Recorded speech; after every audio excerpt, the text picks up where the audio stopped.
Hello dear students, hope I'm audible. Good evening everyone. Just let me check audio video, then we'll start off.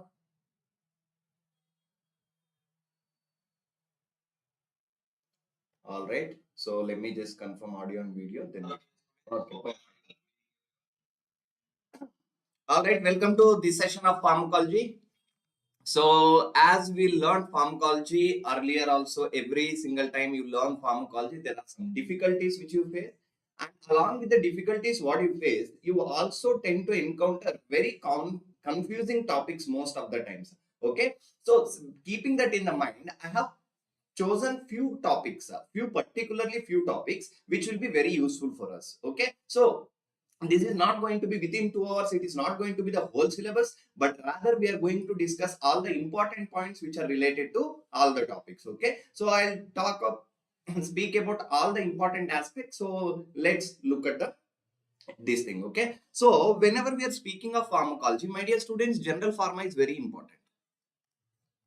Okay, what is it? General pharma. Why general pharma is very important? So please listen to me, because there are few concepts, my dear students, which are very confusing and very frequently asked. Okay, so when we are speaking of general pharma consists of your pharmacokinetics and pharmacodynamics. So all of you know the definition of pharmacokinetics, all of you know the definition of pharmacodynamics. What is pharmacokinetics?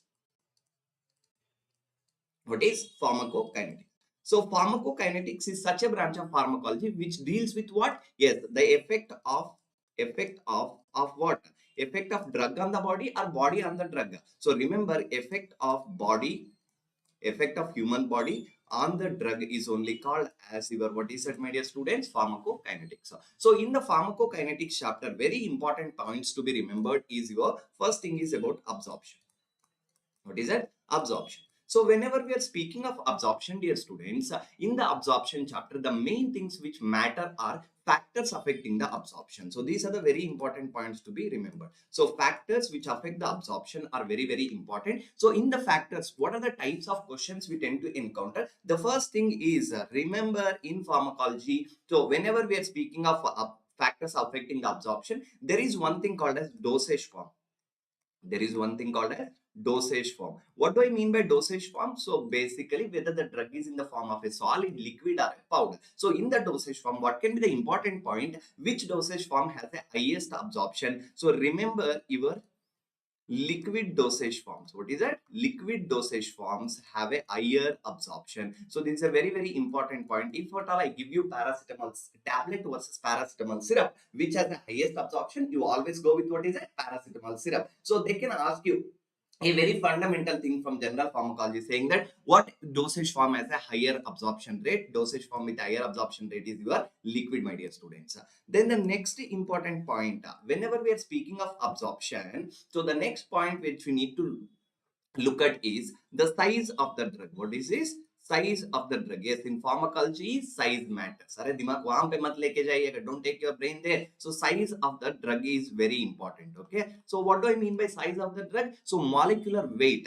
So molecular weight with the low molecular weight has higher absorption. Low molecular weight has a higher absorption. This is a very, very important concepts to be remembered. Then the next important factors which we have, for example, solubility of the drug. So all of you know solubility of the drug. Solubility means the drug can be lipid soluble, drug can be water soluble. So lipid soluble has a higher absorption. Remember, lipid soluble drug. Okay, among which usually these are very easy concepts. Which are the things which are commonly asked is the most important one is your nature of the drug. But what is that? Nature of the drug. So nature of the drug plays a very, very important key role. So what is the nature of the drug? Remember very easily. So we need to remember important aspect. What is that? The drug nature, whether drug nature and medium. Okay, drug nature and what is that? Medium. Means, for example, you take a drug into the, like orally, it goes into the stomach. In the stomach, what is the pH? Around less than 2. It is around 1 to 2 pH approximately. So which is a acidic pH. Acidic pH has a different effect and basic pH has a different effect. So let's understand, drugs itself can be acidic in nature. Drug itself can be acidic in nature, or drugs itself can be alkaline in nature. Okay, acidic drug and a alkaline drug. At the same time, when we are speaking of the medium also can be different types. What is that? We can have a acidic medium, we can have a acidic medium, and we can have a alkaline medium. For example, you look at your duodenum has a alkaline pH, while we are speaking of what is that, stomach has a acidic pH. And the same effect, alkaline drug also enters into the body, it can also experience acidic pH, means acidic area, or it can experience alkaline area. And this becomes a very important key factor for you people. Why it is a key factor? Because acidic drug has a higher absorption. Acidic drug has a higher absorption in a acidic media. Acidic drug in acidic media has a high absorption. Why it is a high absorption? Because the drug is non-ionized. Remember this. What is that? Non-ionized. So the drug is non-ionized. That is why acidic drug in acidic media has a higher absorption. While we are speaking of alkaline media, so what happens? Acidic drug in an alkaline media, acidic drug in an alkaline media has a low absorption. Acidic drug in alkaline media has a low absorption, and this plays a very, very important key role in understanding of what is that? Understanding of acidic drug overdoses. And at the same time, let's talk about the alkaline drug in a acidic media. It is of course it is ionized, because it is a opposite media, has a low absorption. The same thing, acidic alkaline drug in a alkaline media, it has a higher absorption because it is non-ionized. So this is the very important key point to be remembered, the nature of the drug. So how does this play a role? So whenever we have a acidic drug, acidic drug overdose, and this is a very, very important point, and they can ask you how exactly it works and what is the point to be remembered. Acidic drug overdose, the treatment will be your, yes, all of you are correct. So tell me, what is that? Yes, that is your forced alkaline diuresis. Forced alkaline diuresis. Okay. So whenever we are speaking of forced alkaline diuresis,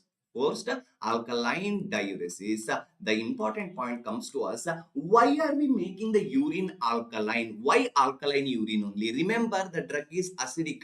Acidic drug in an alkaline media, it won't be absorbed from the tubules. See, whenever it is getting excreted from the kidney, so normally urine pH is a naturally little bit acidic. Acidic drug comes into a urine, means it will filter in the urine and it will get reabsorbed. So to avoid that, to prevent the tubular reabsorption, we are forcefully doing what is that? Alkalinization of the urine. So why is the most important point? So the question will come to you people like this. A patient overdosed with, for example, acidic drugs like barbiturates or aspirin, and the treatment given was forced alkaline diuresis, and the option will be, why do we alkalize the urine? We alkalize the urine to prevent, to decrease the tubular reabsorption of the drug. Tubular reabsorption. Okay, so this is a very, very important point. Why tubular reabsorption is the prevented? Because we are changing the medium. If opposite media, absorption will reduce, and this becomes a very, very important key point.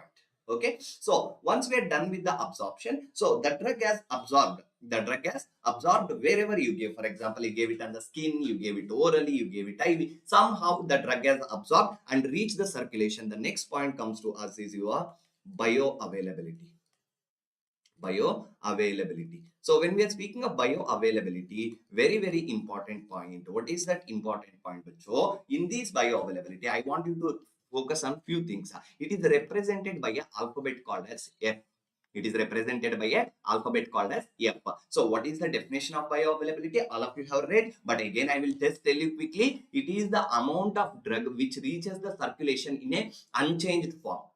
Okay, you give 500 mg of paracetamol orally. After taking the 500 mg, how much of the paracetamol in an unchanged form reaches your, what is that? Yes, your blood. That is only called as bioavailability. So bioavailability, when we are representing, it is represented by alphabet F. So the first important basic question, very common sense based question, the highest bioavailability is for which route of administration? Of course, highest is for IV. The maximum bioavailability, almost we can consider it as almost 100%, but The point is highest bioavailability is for which route of administration? IV route of administration, and so that is why it is preferred. So any emergency case they will give you, if they ask you based on the general pharmacology, what is the preferred route of drug administration for this case scenario? It is your highest bioavailability IV route, and it is quickly absorbed into, quickly going into the circulation. Drug is directly entering into the circulation. The next important, all the factors which affect absorption will affect bioavailability. So in the bioavailability, next important point to be remembered is first pass metabolism. What is that? First pass metabolism. Okay. So whenever we are speaking of first pass metabolism, the amount of drug which gets metabolized before reaching the circulation, is only called as first pass metabolism. If first pass metabolism is higher for any drug, automatically there is a decrease amount of bioavailability, or if there is low first pass metabolism, automatically there is an increase amount of F, that is called as your bioavailability. So this is a very important point to be remembered, and this is a first pass metabolism scenario. So once we understood about the first pass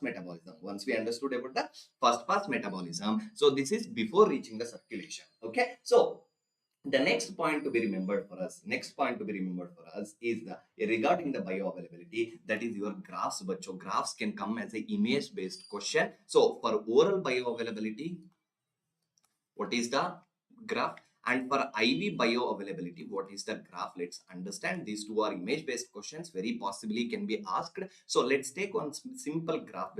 Let's take one simple graph and very easily let's plot the graph and understand. So for example, in one axis, let's take what is that? Time. In one axis, that is x-axis is representing time and y-axis is representing plasma concentration.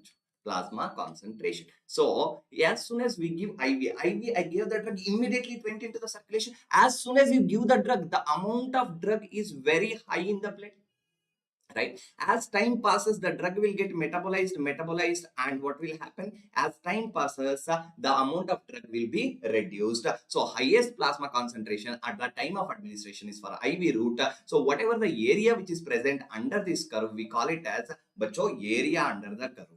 What do we call it, bacho? Area under the curve. Okay, sir, why this area under the curve is important? Because there is one fact based or formula based question which can come. Okay, I will tell you what exactly for oral. Okay, so for oral route of administration, let's see what is that time versus plasma concentration. Same thing. Okay, but orally when you're taking the tablet, let's imagine now the time is 7:20. At 7:20, I took a tablet. If I take a tablet at 7:20, this is a 0.0, the time when we gave the drug. Okay, but immediately will it get absorbed, or slowly it will get absorbed? Slowly it will get absorbed. As it get absorbed, plasma concentration rises, reaches a maximum point. After reaching a maximum point, the plasma concentration, see, all the drug is absorbed. So plasma concentration reached to a maximum. After the drug will start to do its action, metabolize, whatever will happen. Because of that, plasma concentration will start to fall down. As plasma concentration will fall down, we get this type of curve for a oral route of administration. So whatever the area which is geometrically measured under this curve, we call it as area under the curve. So what do we call it as? Area under the curve. So they can ask you what is the formula for bioavailability for a oral route or any given route. Okay, what is the formula? So the formula you need to remember, what is that? F is equal to area under curve for any route of administration. Let's be, for example, oral, divided by area under curve for IV route. So maximum one will go below and minimum one, whatever the route we are testing. For example, you applied it on the skin. So then you are going to measure what is that? Area under the curve for skin. Okay. So, and bottom is maximum area under the curve is for always IV only. So that is IV multiplied by 100 will give you a percentage of bioavailability. If they give you F is equal to 0.8, that means F is equal to 80%. What is that? 80%. F is equal to 80%. Okay. All right. So PDF will be available. We'll soon tell you at the end of the class. I'll tell you how to get the PDF. Now, F is equal to 80%, for example, if they ask you. All right. So this is what is the area under the curve related question which can encounter. Once we understood about that, the second point, bacho, that is your distribution. What is that? Distribution. So distribution is a very important point to be remembered. So how to understand distribution is, you gave a drug, drug went into circulation. From the circulation, drug will go to the tissues. From where it will go? From the circulation, drug goes into the tissues. Drug goes into the tissue. So the amount of drug which reaching the tissue is your distribution. So in the distribution, very important point which I want you to understand, the factors affecting the distribution, and there are some important drug based very basic like examples which are points which are affecting the distribution are asked. Let's look at them. So point number one, bacho, factors. Of course, anywhere we are looking at a distribution, solubility matters. What is that? Solubility. So solubility, if lipid soluble will have a higher distribution. Lipid soluble has a high distribution possible. So this is a very important point to be remembered. So that solubility, lipid soluble drugs has a higher distribution. Factor number two, again size matters, that is molecular weight. Molecular weight. So molecular weight, if it is lower for a drug, automatically distribution will be higher. Distribution will be higher. And next important point related to solubility only, in which case scenario. So in which case patient has high bioavailability. I'm representing with a F for. So in which case patient has high distribution or high distribution F, that is high distribution and bioavailability. Let's talk only high distribution itself. Let's speak high distribution for a water soluble drug. This is a very important point, water soluble drug. So please remember which drug has a higher, like which scenarios will have higher water soluble drug distribution. So this is a very important concept to be understood. Whichever the disease which causes edema is nothing but retention of water in the tissues. If water is more in the tissues, automatically water soluble drug will also get distributed more. So in the cases of edema, so patients with edema can have a higher water soluble drug distribution, and this is a very important question which very likely can be asked in your exam point of view. So please be prepared with it. Edematic patient will have a higher water soluble drug distribution. And the next important point to be remembered regarding the distribution, bacho, that is only your plasma protein binding. What is that? Plasma protein binding. What is this plasma protein binding, bacho? Let's look at the plasma protein binding. So plasma protein binding is nothing but, so there is a blood vessel. In the blood vessel we have, let's take for example plasma protein albumin. Let's take, what is that? Plasma protein albumin. So yeah, albumin, what will happen? Drug will come. The drugs can have ability to attach with the plasma proteins, for example albumin. So when it binds, so drug is binding where? To the albumin. So drug will remain in where? Drug will remain in the blood, but it is not going to the tissues. Rather, it will go very slowly. So plasma protein binding, if it is higher, you need to remember what is the importance. The drug will remain in the body for a longer period of time. So the effect will be shown very slowly for a longer period. So that is why it works as a drug reservoir. Key point is this one. It works as a drug reservoir. It works as what reservoir? Drug reservoir. And it increases, yes, it increases what, bacho? Increases the duration of action. Increase the duration of action. Okay, so increase the duration of action. That is point number 2. And the next point which can be asked, bacho, works as a reservoir, increase the duration of action. And most importantly, they can ask you very, very important point to be remembered. So that will be what I want you to understand. If plasma protein binding is higher, it can undergo something called as a displacement reaction. Displacement reaction. And displacement reaction is very easy to understand. Let's look at this. A drug, for example, drug X, it is marked with the red color, is bound to albumin. Okay. Now what happens, bacho? There is drug Y which will come. Okay. So albumin and the drug, they're happily dating. They're happily together. Okay, but when they're happily together, drug Y comes. As the drug Y comes, now drug Y is like a bestie adding in the middle. Okay, so drug Y comes, now what will happen? Albumin will become free. Albumin will become free. It will release all the drug X freely and it starts go and bind with that is drug Y. So drug Y displaces drug X. So because of that, drug X become more in the body, which leads to what is that? Toxicity. Displacement reaction can lead to toxicity. Lead to toxicity. And very important point to be understood about displacement reaction, few examples you need to remember, the standard few examples which can be asked in our exam. So there is one drug called as sulfonamides. What is that? Sulfonamides. Sulfonamides, when they come into the blood vessel, they displace, yes, very importantly, they displace somebody called as bilirubin. They displace what is that? Bilirubin. So whenever you give sulfonamides to a patient, because of this displacement reaction, what can occur, bacho? Yes, what can occur is displace the bilirubin, leads to jaundice, leads to jaundice. So the side effect caused by sulfonamides is, one example is jaundice. One example is jaundice. For example, we have a person who was taking warfarin. Let's imagine what is that? Warfarin. If warfarin using patient takes NSAIDs, specifically let's speak about indomethacin. Indomethacin and ibuprofen also. Indomethacin, ibuprofen displace warfarin. Displace warfarin. So automatically they will lead to what is that? Warfarin toxicity. They leads to warfarin toxicity, and this is a very important point to be remembered. So displacement reaction. Okay, so this is the most important points which I would like to discuss from the distribution. Then let's go to the metabolism. Metabolism always have a highest number of questions.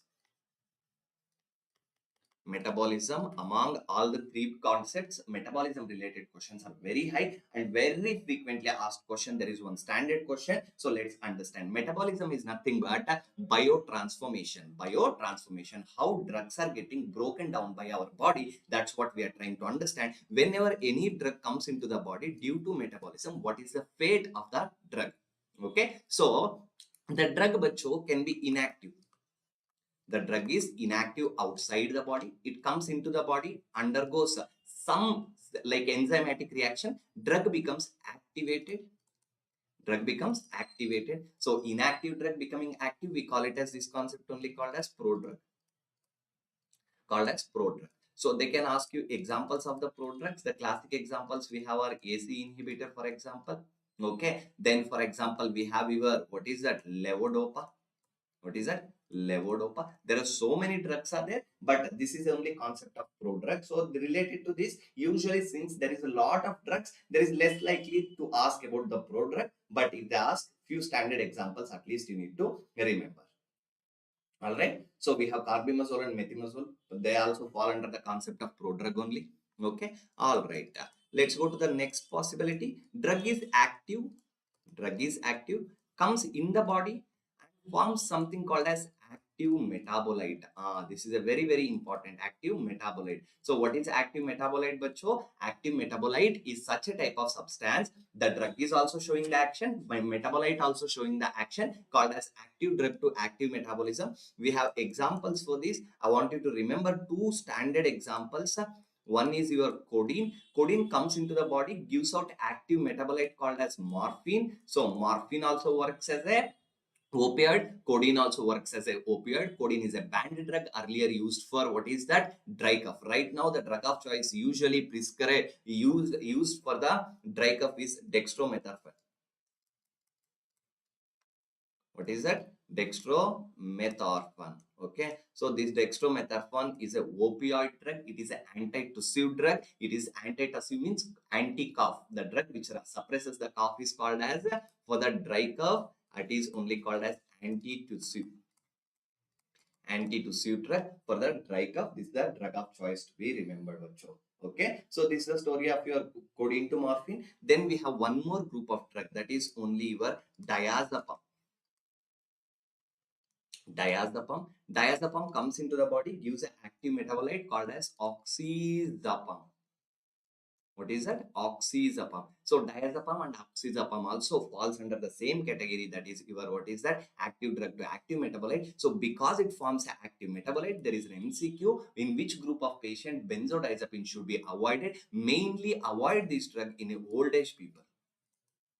Why old age people? Because their metabolism would have reduced. Because of the reduced metabolism, so what will happen? Diazepam undergoes conversion into oxazepam. Easily toxicity can occur. So we are trying to avoid the benzodiazepine in the old age because of the same concept, active drug to active metabolite. And the last but not the least, which has many questions, yes, that includes your waste.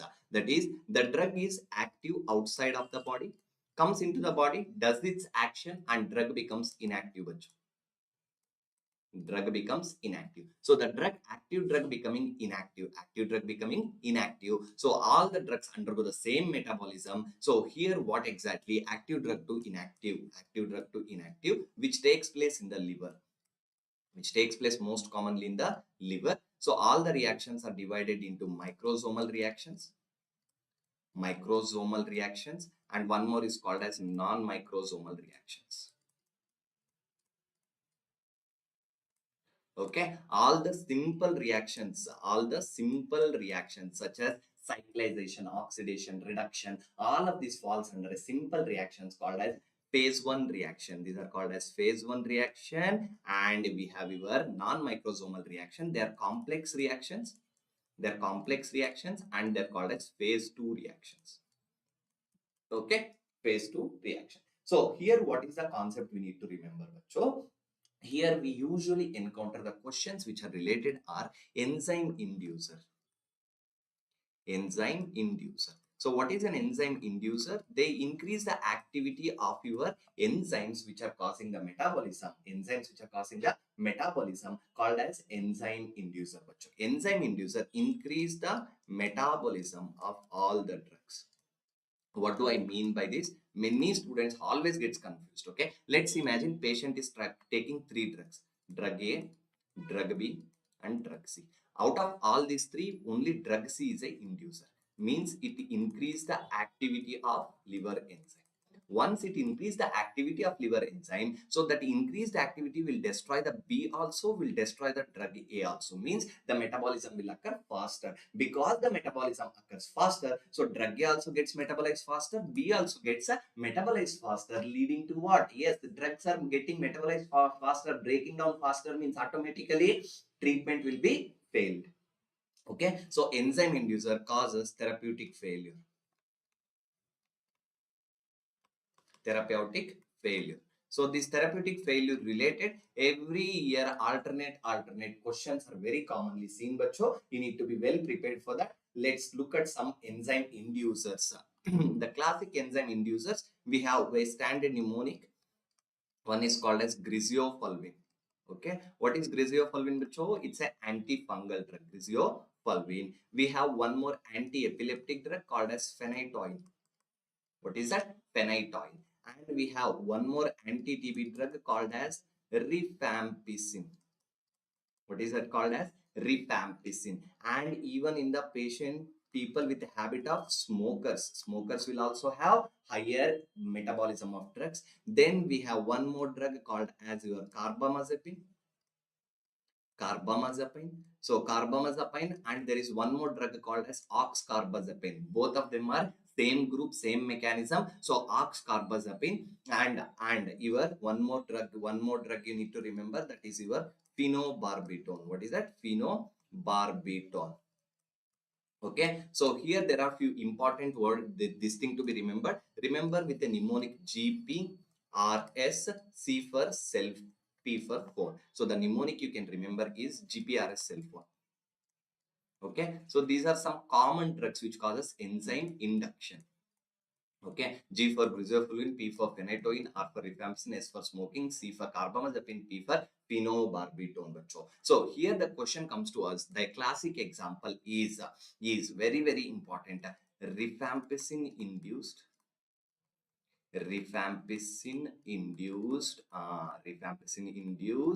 OCP failure.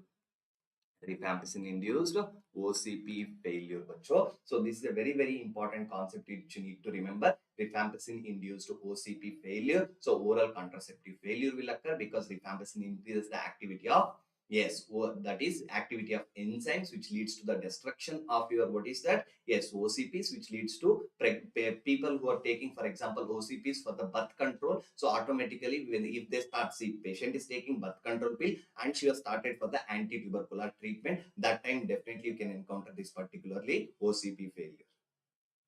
Okay, then let's continue to the next important aspect, that is your enzyme inhibition. Enzyme inhibitors. So inhibitors, again remember, inhibitors automatically they decrease the activity of enzyme. So what will happen? It will lead to toxicity of the drug. It will lead to what of the drug? Toxicity of the drug. We have classic examples for your enzyme inhibitor, such as your ketoconazole. So one antifungal drug, that is your griseofulvin, is a enzyme inducer. Another antifungal drug, ketoconazole, that is your, yes, enzyme inhibitor. Then there also we had anti-TB drug. Here also we have one anti-TB drug called as isoniazid. What is that? Isoniazid. Then we have one more drug. For example, classic example which you need to remember is valproic acid. Valproic acid. So valproic acid related, again we have a very important points to be remembered. It is a enzyme inhibitor, and since phenobarbital is a drug which is what, which is the enzyme inducer because of its enzyme induction property. So if they ask you a question, what is the treatment of choice for Crigler-Najjar syndrome, that will be phototherapy. That will be phototherapy. But if they ask you, can be used in Crigler-Najjar, can be used in Crigler-Najjar syndrome. Crigler-Najjar syndrome. Because Crigler-Najjar syndrome is a disease in which what is there? There is low level of which enzyme? UDP glucuronide transferase. By giving phenobarbital, we can increase the activity of enzyme. We can consider it can be used in because of its enzyme induction property. Phenobarbital is used. Okay. So this is the story of your enzymes inhibition and stimulation. Okay, and next important, I'm jumping directly, I'm not speaking much about the excretion, because excretion is very simple thing. Zero order kinetics, first order kinetics, so all of you know about it. Okay, so I'm not going to waste much time on that. I'm going directly into the pharmacodynamics chapter. That is one chapter is there in that pharmacodynamics also. So what is pharmacodynamics? So pharmacodynamics is a branch of pharmacology where it deals with what, sir? Yes, it deals with the dynamics deals with what? Pharmacodynamics, my dear students, deal with the effect of drug. What drug does to the body? Effect of drug on the human body.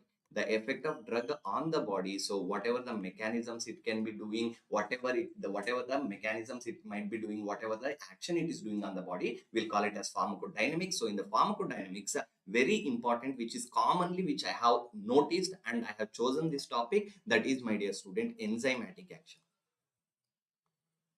What is that? Enzymatic action. So enzymatic action, most of the drugs act by enzyme inhibition. Enzyme inhibition. So I want you to understand the enzyme inhibition concept and remember this concept, because there is very frequently and the same question comes from your biochemistry also. So you need to be very sure. In the enzymatic action, I want you to understand kinetics, enzyme kinetics. What do I mean by kinetics? So first let's start off with there is some substances there.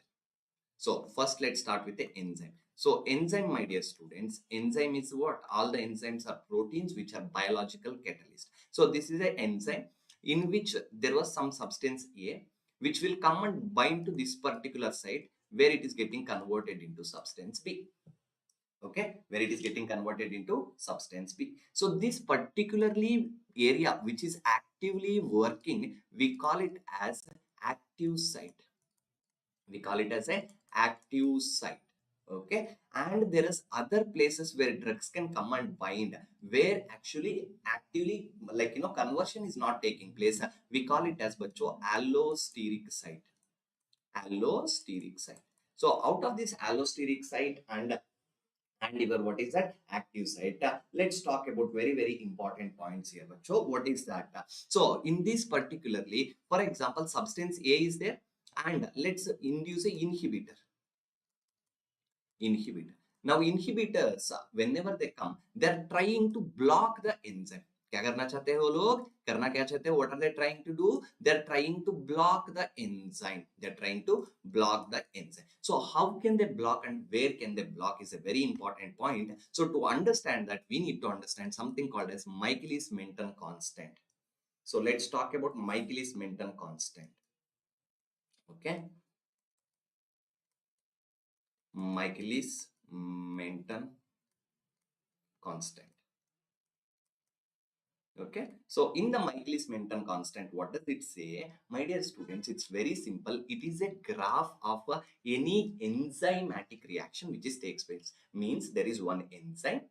It is doing what? It is converting one substance into another substance. So in this, Michaelis-Menten scientist comes up with this one particular concept called as Michaelis-Menten concept. So on one y-axis, we are looking at the velocity of the reaction. Velocity of the reaction and velocity of the reaction. Okay, so that is your velocity. Then another action, we are looking at a concentration of your substrate. Concentration of substrate. So concentration of substrate and your what is that velocity we are looking. So whenever there is one conversion is taking place at the initial time, slowly reaction start to occur. It will reach, it will go high, upper, and it will reach a maximum velocity. And at that point, in that velocity only, reaction will keep on going. Okay, so now there is no inhibitor. In the absence of inhibitor, there is nobody is inhibiting, just an enzyme is converting something into something. That time we are looking the maximum velocity a reaction can achieve, we will call it as a Vmax. First we need to know the normal. After you find the Vmax, find 50% of the velocity. Okay, what is that? Vmax divided by half. Vmax divided by half. Okay, so you find that point and look at the graph and find out what is that concentration of the substrate. We will call it as a Km.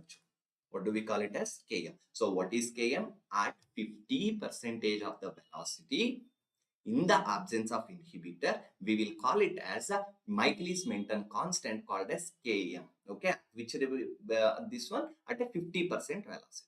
Now what can happen? For example, it is converting from substance A to substance B. So as it is converting substance A to substance B, now there is no inhibitor. We found some Km. If there is an inhibitor, how will this reaction change? That is what we are learning in the enzymes chapter. Okay. Now let's understand, whenever we are speaking of enzyme inhibition,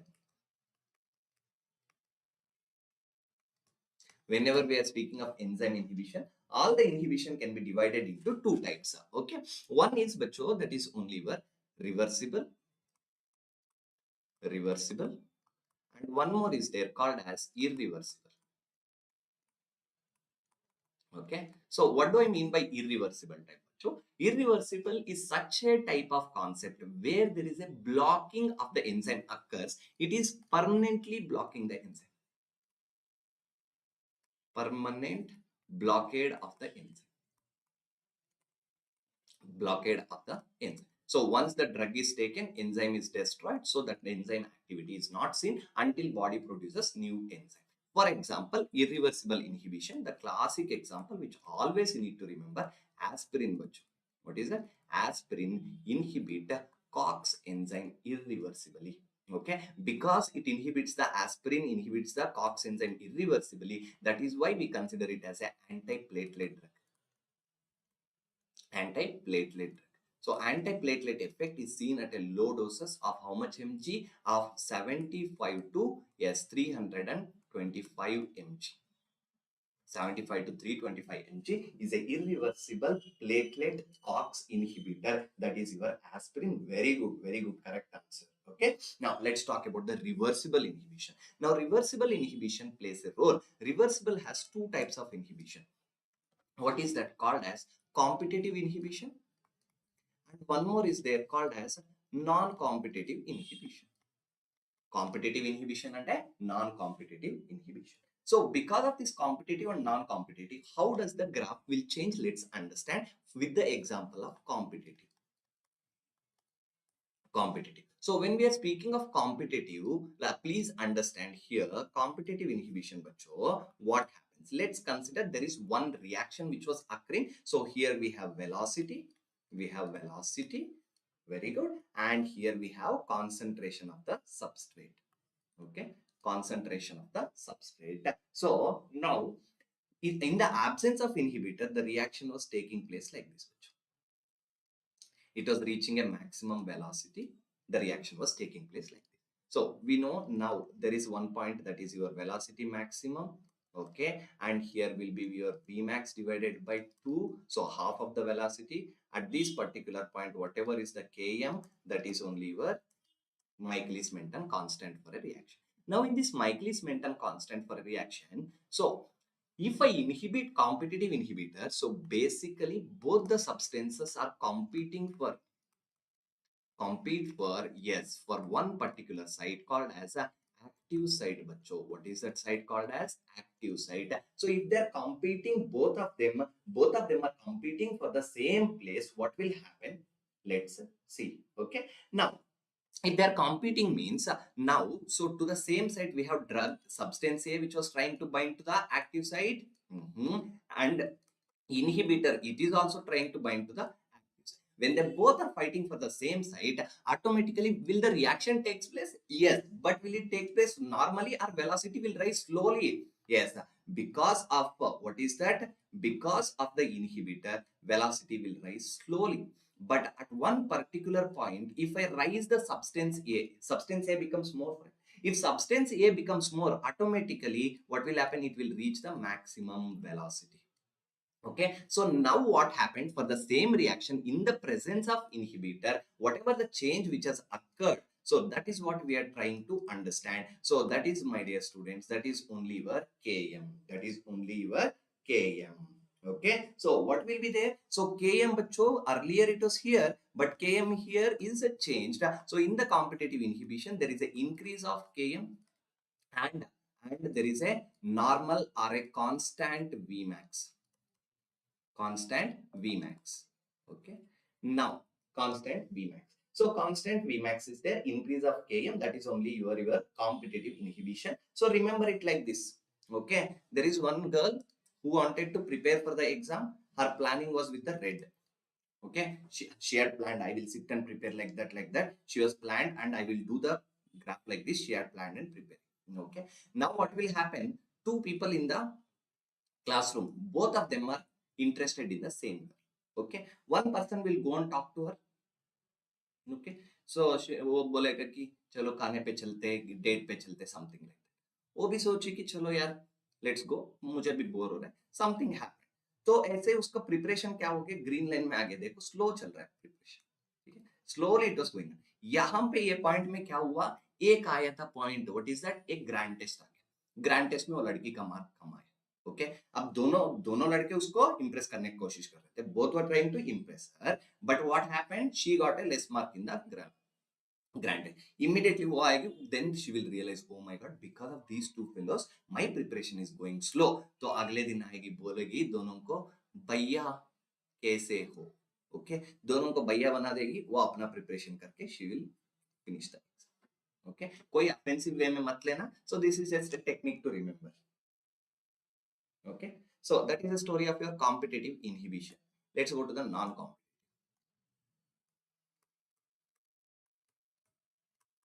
What is that? Non-competitive. But so non-competitive inhibition mein, look here, very important point to be understood. What is that? Okay, so non-competitive inhibition, let's consider this blue line is the original reaction. Okay, original reaction speed. So somewhere here will be your Vmax, automatically here will be your Km. Okay, okay, all right. So here will be your Km. Now what happened, earlier scenario में क्या था, दोनों लड़की को, मतलब दोनों लड़कों को एक ही लड़की पसंद आई थी, both of them like the same girl, so they both were competing like that. Okay, then she told भैया and she escaped. तो अब आता है दूसरा. So there is one more person who is looking from the other side. Let's imagine his name is Y. ठीक है, अब इसको भी सेम लड़की पसंद आई थी. ऑलरेडी ये और आई झगड़ रहे थे एक्टिव साइड के लिए, तो वो क्या बोल दिया, दोनों को भैया बोल के भगा दी उसने. अब ये वाई बंदे को भी ये लड़की पसंद आई, पर ये देख रहा था, ठीक है, क्या इन दोनों को भैया कैसा बना दी उसने. ठीक है, he will take a different approach. तो वो सोची थी कि एग्जाम क्लियर हो गया, मैं नीट पीजी करूंगी, ये करूंगी, वो करूंगी, अपना प्लान बना के she was going on and on and on. Okay, she was going on and on as usually it was going, but this wife fellow, what he will do, he will go directly to her father. वो बोलेगा कि तुम्हारा बेटी मुझे पसंद है, मैं बहुत वेल सेटल्ड हूँ, गवर्नमेंट जॉब है, प्लीज मुझे शादी करवा दो करके बोलेगा. उसका प्लान क्या था, नॉर्मल रिएक्शन क्या था, ये था. बट वही आके क्या कर दिया, इनहिबिट कर दिया. बट वो अप्रोच कहाँ से लिया, एक्टिव साइड. लड़की को जाके अप्रोच किया कि another possible site, allosteric site, जाके एलोस्टेरिक साइड पे अप्रोच किया. So in non competitive inhibition, inhibitor binds to which site, allosteric site. Allosteric site. Okay, once allosteric site is binded, it can never reach the maximum velocity. Vmax is here, now Vmax is reduced. तो इसके लिए याद रखो, यहाँ पे Km तो same है, so constant Km with a decrease of Vmax, you are going to find it in a non-competitive inhibition. So please remember these 2 points. So ये बहुत बहुत important है, बहुत बार आया हुआ भी है. ठीक है, so this is one important point to be understood. Okay, all right. Now from here onwards, I will be talking directly with the one particular way. What is that? We'll talk about all the, like, as many possible as drugs with the, see, we are doing a quick review here. So for that I'm choosing, I will be very honest, मैं किसी को झूठ नहीं बोलना चाहता हूँ, specially अपना स्टूडेंटों के लिए, तो मिसगाइड नहीं होना चाहिए. मैं जेन्युइनली एक बार सोच के देखो डॉक्टर शिवानी, एफएमजी के लिए 2 घंटे का फार्मा रिवीजन पूरा भी नहीं हो पाएगा, है कि नहीं. तो इतने में सफिशिएंट नहीं होगा बच्चों. मैं बोल रहा हूँ कि हाई यील्ड पॉसिबल टॉपिक्स जो आए हुए हैं, तो वो एमसीक्यू बेस को ऑब्जर्व करके वो उसमें से कई सेलेक्ट किया. Okay, these are very high, very important topic. ऐसा नहीं है कि इसको पढ़ लेके से पूरा फार्मा हो जाएगा, ऐसा नहीं होगा बच्चों. ठीक है, अगर कोई ऐसा बोलेगा तो फिर देखो यार, तुम्हारा कट, तुमसे कुछ ना कुछ फायदा मिल रहा होगा, तो 2 घंटे में तुम्हें ये झूठ बोल के भगा रहा है, बस वही. ठीक है, मैं सेलेक्ट किया हूँ इंपॉर्टेंट टॉपिक्स. ठीक है, फिर बाद में ऐसा सोच में मत आ जाना कि पूरे के पूरे इसी में कंप्लीट हो जाएगा, वो तो इम्पॉसिबल है. 2 घंटे के अंदर फार्मा किससे भी इम्पॉसिबल. ओके, अगर ऐसा कोई बोलेगा ना, तो बच्चों वो झूठ बोल रहे. ठीक है, आपको तो मिनिमम टाइम देना होगा for pharmacology. You can never like leave out pharmacology. आप तो अभी भी काफी टाइम है, अभी भी प्रिपेयर कर सकते. नहीं, अच्छा, I understood. If somebody is telling you that only for 2 hours of pharmacology is enough, that is a lie. Okay, they're just fooling you. That's it. In 2 hours, what is required but is, like, important topics which are like asked earlier. I'm doing okay. I'm fine. Thank you. आप कैसे हो? All right. Let's continue to the next concept. What is the next concept I would like to discuss? In the autonomic nervous system. In the autonomic nervous system, if I start discussing the theory, that is not possible. In the autonomic nervous system, I will discuss such type of topics which are very commonly asked and frequently confused, like confusion for the students. Okay. First topic, which is your agonist. Agonist of what? Agonist of your, let's talk about your cholinergic agonist. Okay, what is that? Cholinergic agonist. So among the chapter of cholinergic agonist, a quickly rundown I will give verbally, and then I will go into very important theoretical aspects. Okay, so when we are talking about cholinergic agonist, they increase the activity of parasympathetic nervous system. They increase the activity of which nervous system? Parasympathetic nervous. Parasympathetic activity is majorly mediated by M-cholinereceptor. Which receptor? M-cholinereceptors. M-cholinereceptor. They are further divided into M1, M2, M3, M4 and M5. Okay, parasympathetic nervous system increase the parasympathetic activity. So basically parasympathetic activity is majorly mediated by your M receptor, and in the parasympathetic nervous system we have N receptor, that is only called as nicotinic receptor. What is that, bacho? Nicotinic N receptors are there. So basically cholinergic agonist increase the activity of M and N receptor. Okay. Now, when we are speaking of M and N receptor, in this particularly, they are divided, all the drugs are divided into two types. Direct acting. What is that, bacho? Direct acting. Okay. And indirect. Okay. Indirect acting. So, just let me quickly tell you parasympathetic nervous system, whenever it is activated, so all the parasympathetic activity increases. So, automatically your GI activity increases. Your salivation will increase. Okay. Your pupils will undergo meiosis.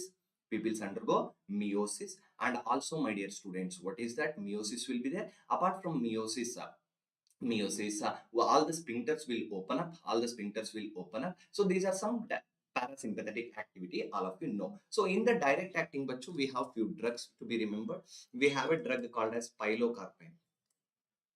Okay, so pilocarpine jo hai, earlier we used it for what is that? Glaucoma. Now pilocarpine is not used for glaucoma. It is not a drug of choice for glaucoma. One is pilocarpine. Okay, then apart from pilocarpine, is there anything else we have? So in the direct acting bacho, we have one more drug called as cevamelin.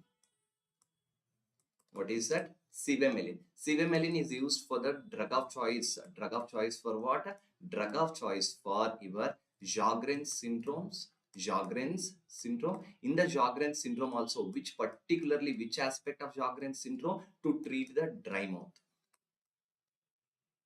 What is that? To treat the dry mouth.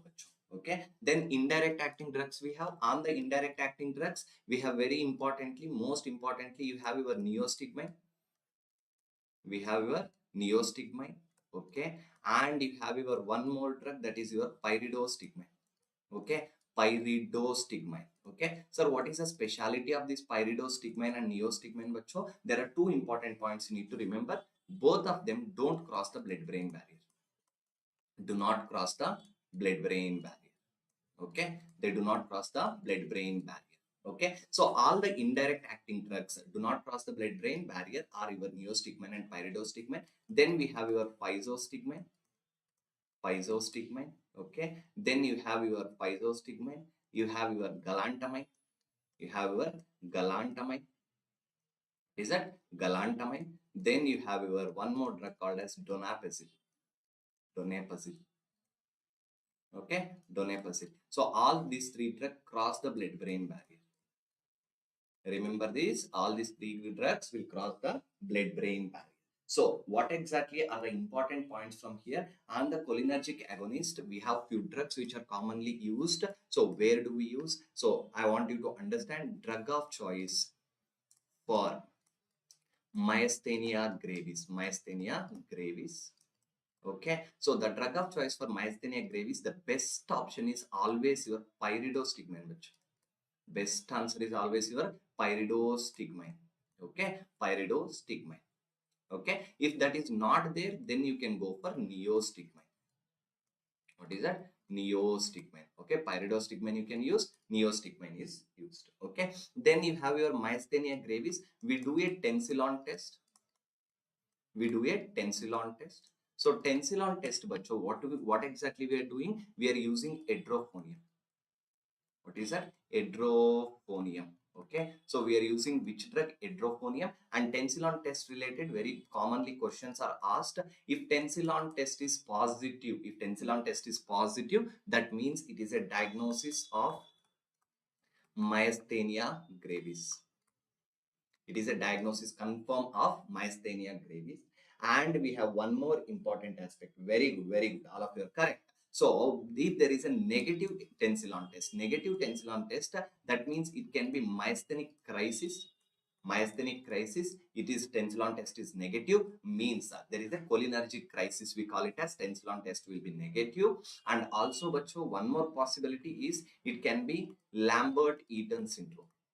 It can be, what is that? Lambert-Eaton syndrome. Both are possible. That is a suggestive of your, what is that? Negative tensilon test. Okay. So where the next important aspect, what you need to remember is which drug is used. What is the drug of choice? The best answer is your pyridostigmine. These are the very, very important points related to myasthenia gravis. Okay. Then Then we have another important aspect. What is that? Bacho, we have very important, that is post-operative. Post-operative, after the operation, patient, if they have urine retention, and also ileus, that is only called as intestinal obstruction, the drug of choice, where most important one, it is a direct acting drug. Okay, all the direct acting drug majorly activate your M receptors only. Okay, so please don't get confused. M receptors only activation, M receptor activation is done by majorly done by direct acting drug. Indirect acting drugs, they stimulate both M and N receptor. Okay, that is a very important aspect. Okay, so the direct acting drugs will stimulate, what is that, the M receptor, which will increase the parasympathetic activity, which can be used. The drug of choice we use, best drug is used is bethanacol. What is that? Bethanacol. Okay, which are similarly structurally little bit similar like acetylcholine, but which are very specifically acting, and the best drug used is bethanacol. Okay, then we have one more drug, one more aspect, that is methacholine challenge test. Bacho, methacholine challenge test, clinically not done commonly, methacholine challenge test, but it can be considered in bronchial asthma. Methacholine challenge test, methacholine challenge test के लिए बच्चों आप याद रखना चाहिए which drug we use, methacholine only. The drug is used methacholine. Question आएगा in for which disease, for the diagnosis of bronchial asthma. Diagnosis of bronchial asthma. For the diagnosis of bronchial asthma, methacholine challenge test is used. Methacholine challenge test is used for the bronchial asthma diagnosis. And the next important point which I want you to understand, this is a very important, in which disease that they might ask you people. Okay, so these are very commonly asked, previously asked questions, which you need to be very thorough with these topics. And I'm not telling absolutely not like this, there only this much, but I'm telling very commonly asked frequent questions. Then the drug of choice for Alzheimer disease. Alzheimer disease, the drug of choice is your, yes, donepezil. What is that? Donepezil. Okay, so donepezil is the drug of choice for Alzheimer disease. Okay, then there are some important poisons and overdoses. Remember mushroom poison. Mushroom poison. So mushroom poison, my dear student, mushrooms consist of a chemical called as muscarine. Chemicals called as muscarine. So this muscarine chemical will go and stimulate M receptor. Okay, because of M receptor activation, it will increase the parasympathetic activity. It will increase the activity of which nervous system? Parasympathetic activity. So parasympathetic activity is rise. Because of rise of this parasympathetic activity, because of the rise of the parasympathetic activity, patient will come to the hospital. Immediate antidote. But so you are going to use your atropine. You are going to use your atropine. Then also there is a first poison. Second poisons here related to same things are your OP poisoning. OP poisoning. Okay, so what is that? Organophosphate poisoning. So organophosphate poisoning, again bacho, it will inhibit the acetylcholine esterase enzyme. Because of inhibition, they will increase the quantity of acetylcholine, which will go and activate the parasympathetic nervous system. Okay, so parasympathetic nervous system. So again, OP poisoning, the drug of choice will be your atropine. So, and one more thing we can use is oximes. Okay, what is that? Oximes. Oximes such as the oblidoxim and prolidoxim. In all the OP poisons, you can use the oximes, but these are not used. This is an MCQ where you don't give the oxime, not used for carbamate poisoning. Not used for which poisoning? Carbamate poisoning. This is a very important key point. Not used for carbamate poisoning. In all other OP organophosphates we can use, which is that, yes, that is your oximes, or the role of the oximes is there. So these organophosphates are inhibiting the acetylcholine esterase. So here these are increasing the activity of acetylcholine esterase. So that is your poison. Then and the next important poison, if there is a overdose of your physostigmine. physostigmine. Okay, so again, what is the antidote used is atropine only, bacho. What is the antidote used? Atropine only. Okay, what is the antidote used is atropine only, bacho. You need to remember all these points. Okay, so physostigmine, organophosphate, mushroom poisoning. For all three of them, the antidote is atropine. Atropine is actually an anticholinergic. Atropine is actually an anticholinergic. Okay, all right. So once we are done with the important points of your, yes, that is your cholinergic agonist. Let's go to the next topic, cholinergic antagonist. In the cholinergic antagonist, main important key points I will talk, because we have short time. I would like to cover as many as possible. Okay, so in the cholinergic antagonist, bacho, cholinergic antagonist, so they block which receptor? They block M cholinereceptor. They block which receptor? M cholinereceptor. So due to the blockade of M cholinereceptor, they inhibit the parasympathetic activity. They inhibit the parasympathetic activity. So in which, let's talk about system wise, but so let's not go into the classification. Here we will talk about system, in which particular area which of the anticholinergic drugs are used. Okay, the first point I want you to start off with your central nervous system. In the central nervous system, cholinoblockers which are used, my dear students, are your very importantly hyoscine. What is that? Hyoscine. Hyoscine is also called as scopolamine. Hyoscine is also called as scopolamine. Scopolamine is the drug of choice for two important places. It is a drug of choice for most importantly, that is your which sickness? Mountain sickness, motion sickness, or which sickness? Drug of choice for your motion sickness. Okay, this is very frequently asked. So motion sickness related, I want to discuss this particular topic. Motion sickness, if at all they're specifying the duration, if the travel time, if they give the travel time, then you might get into the problem. If travel duration, so if they give the travel duration, sometimes drug of choice will change, and I don't want you to do the mistake. Okay, so if the travel duration, if they're giving the travel duration, if the travel duration is less than 24 hours, then the best drug we can use is promethazine. What is a drug which can be used? Promethazine. What is a drug which can be used? Promethazine. Promethazine. If the duration of the travel is more than 24 hours, more than 24 hours, bacho, then your answer goes is your hyoscine. Okay, if they ask you single best drug, then you are scopolamine or hyoscine only. But if they do this particular aspect, then you are supposed to use this particular drug. Okay, then the next important point here is drug-induced Parkinsonism. Drug-induced Parkinsonism. So drug-induced Parkinsonism, for the drug-induced Parkinsonism, so what happens? The drug of choice we can use is yes, called as trihexyphenidyl. Trihexyphenidyl. Okay, trihexyphenidyl. That is only also we can known as benzatropine. Benzatropine. Okay, benzatropine, and these ones are used. Drug-induced Parkinsonism. Drug-induced Parkinsonism usually caused by dopamine receptor blocker drugs. Any drug which blocks the dopamine receptors in the brain can lead to extrapyramidal symptom called as, yes, that is commonly called as drug-induced Parkinsonism. So that is trihexyphenidyl. Very good answer. Okay, then the next point which I would like to talk about is your in the eye, bacho.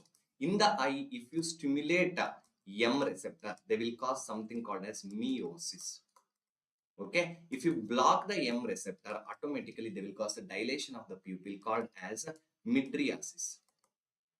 Called as mydriasis. Okay, so because of this effect, so there are two drugs which you need to remember. One, I want you to remember about atropine. One, I want you to remember about atropine. Atropine is a most strongest mydriatic agent, very potent drug, very potent drug. So this causes mydriasis for a long period of time. So it is not used in adult. It is very potent, so not used for adult. Especially for which purpose? For the purpose of mydriasis. For the purpose of mydriasis, we are not using which one? Atropine. So it is not used in adult. It's not used in adults. It is used only in children. It is used only in children. Okay. Why only in children? Children, because there is very important point, because children has a high ciliary tone. Ciliary muscles are very strong in the children. Okay, so since because of the high ciliary tone, there is what, sir? Yes, the patient is having what is that? Mydriasis, and because of the high ciliary tone in the children, we can consider atropine for the children. And here remember mydriasis, and it will also cause one more thing called as cycloplasia. What is that? Cycloplasia. What is cycloplasia? Cycloplasia is nothing but paralysis of the ciliary muscles. Paralysis of the ciliary muscles. Okay, so when we are speaking of cycloplasia, so we have drugs such as atropine. For adult, which one is used? Tropicamide. Tropicamide is used for adult. Used for adults. Okay, tropicamide is used for which people? Adult group of patients, not for the children. Adults, because the tropicamide is a short acting drug, we require the mydriasis only for the inspection of the eye. Usually we want to inspect the retina, you want to look at the fundus, so fundoscopy, or you want to do a retinoscopy, or for example you are calculating the refractive error. During that time we cause the mydriasis, but tropicamide works only for few hours. That is why it can be safely used in adult. So remember, adult versus children is the question, most likely question can be asked here. Okay, then let's go to the next system, but so that is your respiratory system. So in the respiratory system, very simple, if you stimulate M3 receptors in the respiratory system, okay, it will cause what is that? Bronchoconstriction,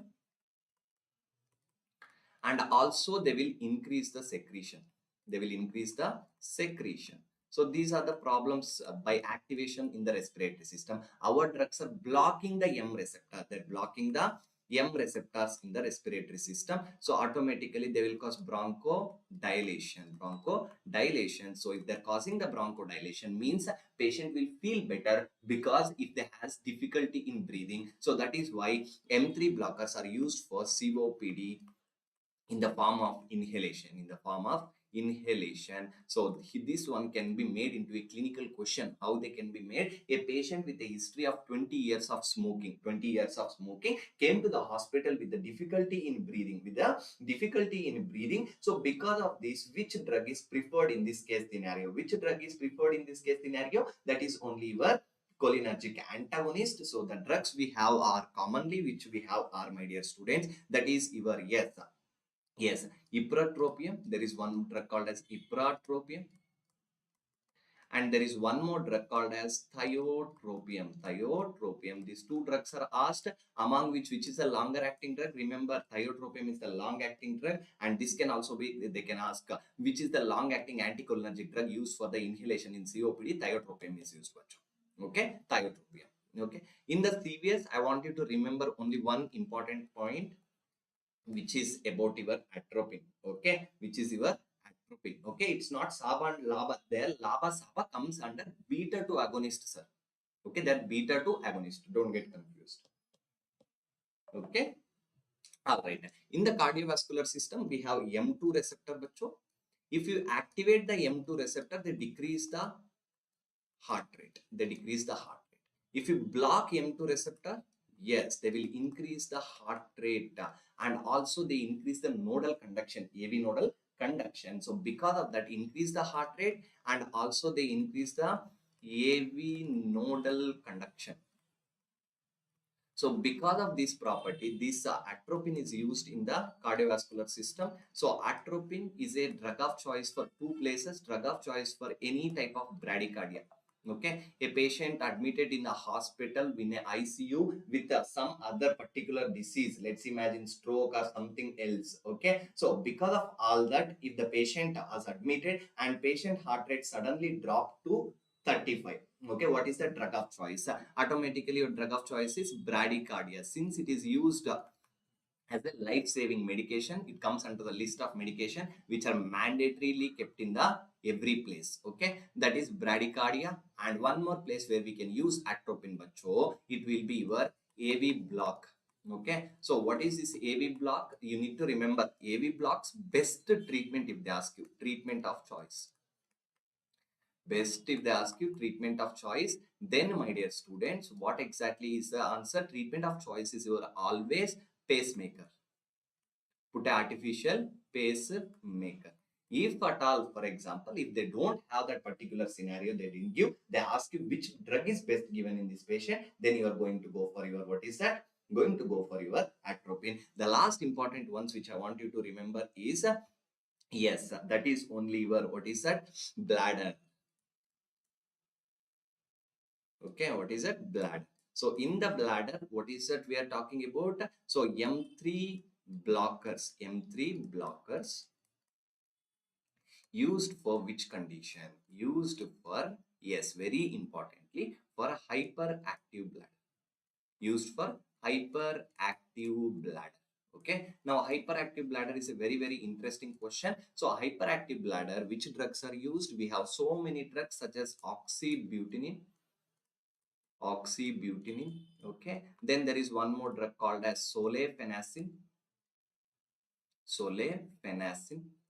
Okay. Then we have darifenacin.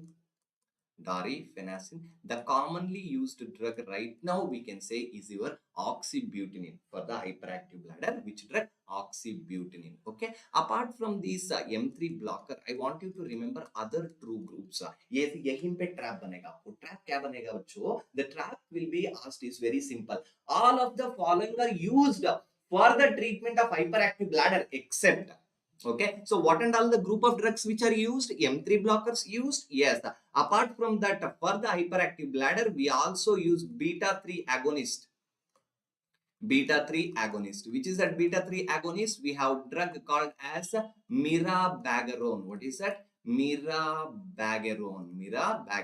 There is one more drug, newer drug called as vibagarone. Basically, they have the similar ending, mirabagarone and vibagarone. They are beta 3 agonists used exclusively for hyperactive bladder. And this is a very possible question because there are three groups of drugs which are used. There is one more group of drug that is only called as tricyclic antidepressants.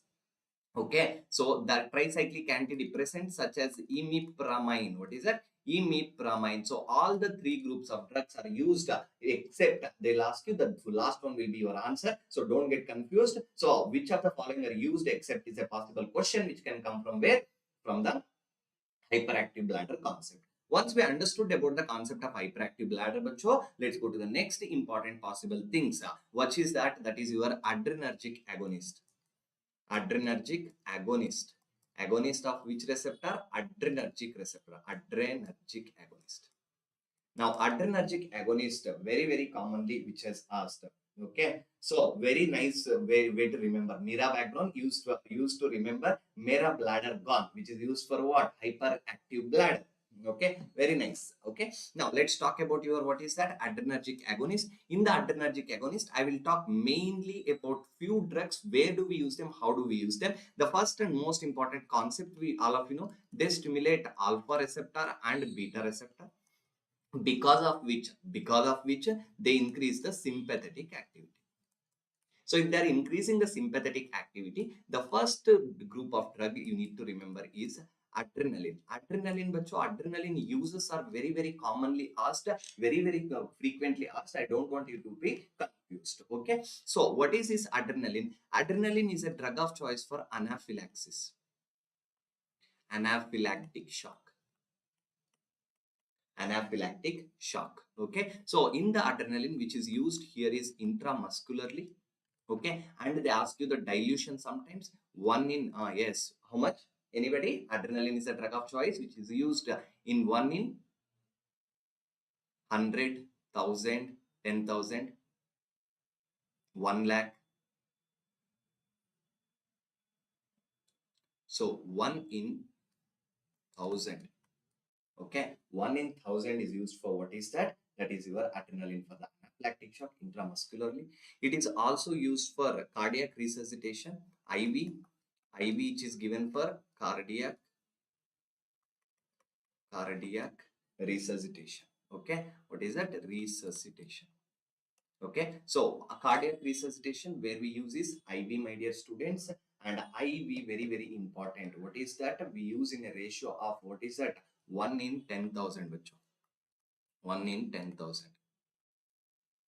Okay, 1 in 10,000. Then adrenaline is also a drug of choice for one important point to be remembered. We can use it in the epistaxis.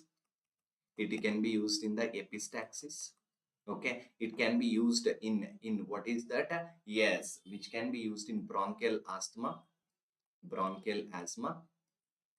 Okay, it can be used to increase the duration of local anesthetic. Increase the duration of local anesthetic.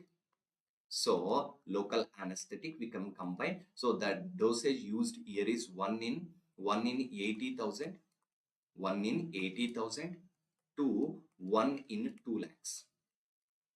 Okay, 1 in 2 lakhs. So this is the range where we use. Okay, nosebleed also. So how to remember adrenaline, sir? Remember this mnemonic: A, B, C, D, E.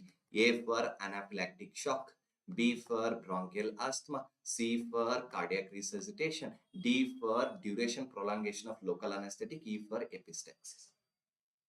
Okay, remember like this. So this is a way to remember adrenaline. Okay, so the next important aspect, noradrenaline. Noradrenaline. So noradrenaline, there are few points which are asked. What are the few points which are asked, Bacho? Noradrenaline cause, what is this? This is used for only for shock. Used in shock. So if they don't mention anything about what type of shock, only patient blood pressure is reduced and nothing else is given, then it is used for what is that? Yes, used in the treatment of shock only. So this is given IV, and noradrenaline causes no change of heart rate. Noradrenaline causes no change of heart rate, bacho. No change of heart rate. Now the next important aspect which I want you to understand from here is biphasic response of adrenaline. And this is a very important question. Last 2 years they have asked multiple times, biphasic response of adrenaline. So as soon as you give adrenaline, so what will happen in the blood vessel? On the blood vessels, let's see. On the blood vessel, how does adrenaline work? But so as soon as you give the adrenaline, let's imagine this is the patient's BP. Okay, we are recording the patient's BP. As we are recording the patient's BP, what I will do is that patient's BP was some, let's keep systolic was 100 mm of Hg. Okay, how much? 100 mm of Hg. As soon as the BP was going like this, you gave an injection of adrenaline. You gave an injection of adrenaline. Adrenaline instantly rises the BP. Instantly it will rise the BP because adrenaline at a high concentration, of adrenaline, it stimulates which receptor? Alpha receptors. So because of that, immediately BP rises, leading to increase of the BP. As time passes, BP will start to fall down, and even it will go below the normal range and come back to original level. So this decrease of BP, adrenaline at a low concentration stimulates majorly beta 2 receptor. So beta 2 receptor causes the vasodilation. Because of the vasodilation, BP will fall down. So this is what happens in a biphasic response. So this is only called as a Dale's. Actually, this is not called as biphasic response only. So there is something called as Dale's reversal phenomena. Dale's reversal. Okay, Dale's reversal is very frequently asked topic. Dale's reversal phenomenon. So Dale's reversal phenomenon, what happens whenever, for example, you are recording the BP of some person? Okay, now what will you do is that adrenaline you give, bacho. Along with the adrenaline, you are blocking the adrenaline, and alpha blocker is added. Adrenaline added with the alpha blocker means, what I'm trying to tell you, adrenaline usually activate which receptor? Alpha receptor. Now if you add a alpha blocker, alpha receptor will not work. If alpha receptor will not work, the first response will be not there. So BP will remain like that only. BP won't rise because you give both the drugs, and as further it goes, beta 2 action can cause the fall of the BP, and it will come back to the normal state. So adrenaline, if given adrenaline, if added with adrenaline with alpha blocker, causes what? With alpha blocker,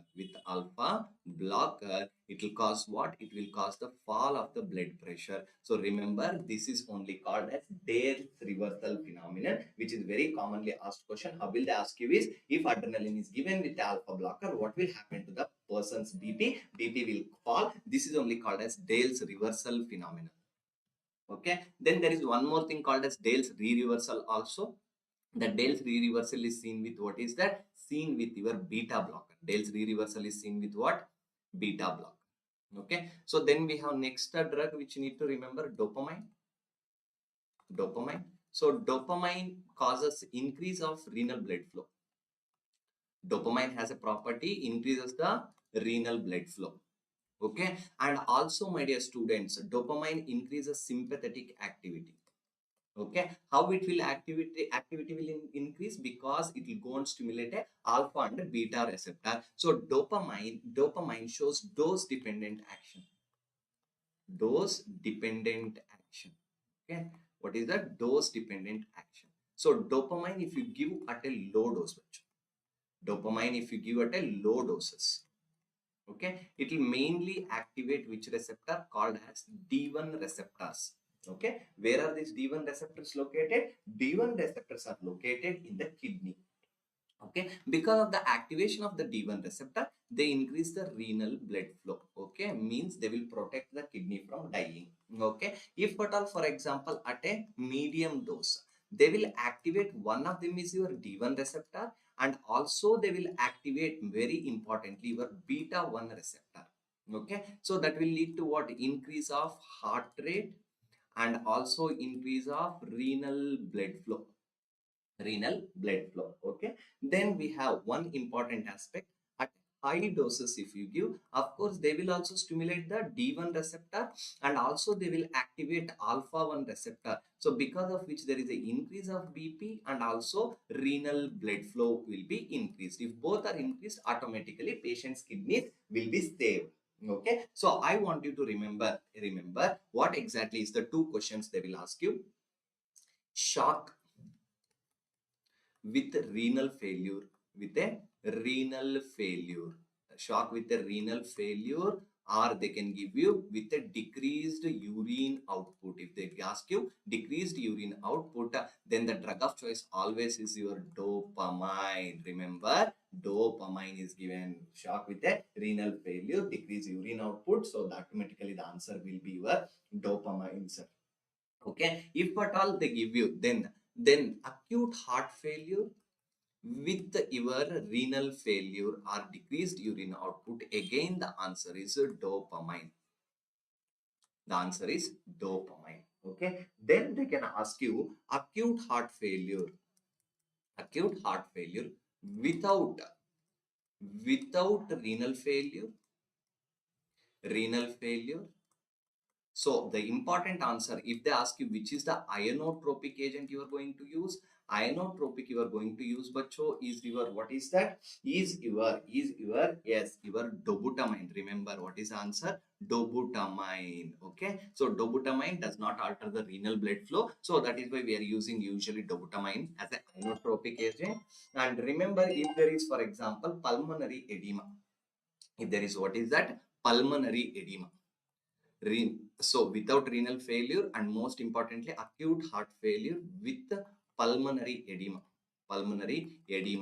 Okay, so the drug of choice for the pulmonary edema we are going to use is your furosemide.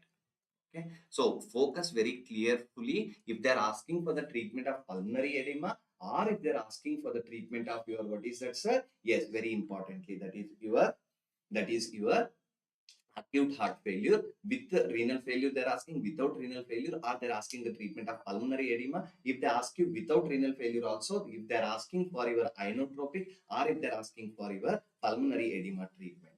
Okay, so this is a story of your three important drugs which I want you to remember from the autonomic nervous system. Okay, specifically adrenergic agonist. Okay, so we are actually right now, so due to time shortage, okay, and due to other commitments, so this session was a very short session. Okay, but do not worry about it. Soon enough we are coming with a new program where we will have multiple hours of pharmacology, where I will be teaching you people, if possible, like, if I get more than 8 to 10 hours, I will teach all the topics of pharmacology in a rapid review manner, even more deeper. Okay, so since because of the little bit of time what we had to manage our session into a smaller session. Of course, I know that a lot of things have been not discussed, but anyways, we will discuss them in the upcoming sessions. There is a new program which is being planned, okay, and for all of you, and you can download our app called as Meduhub. Okay, there also we have our video lectures which are found, and these lectures also can be seen in the app also. Okay, even if the video disappears from the channel, but in the app you will definitely have, what is that, yes, you will definitely have your video lectures which are fully available. So anyways, keep studying. If you have any doubts or any questions, you can reach out to us. You can ask the doubts or anything. So date and all will be updated here. So keep following our Meduhub page on Instagram. All right, follow our Meduhub YouTube channel. As soon as the planning comes out, we will post a schedule, and soon enough we'll be there. Okay, Shivani? So if you have any questions related to any of the subjects, specifically related to pharmac, surgery, biochem, these type of subjects, if you have any questions, you know how to contact us. Okay, so you can contact us through our Meduhub app also. You can contact us through our numbers also. I can drop you my Telegram chat. So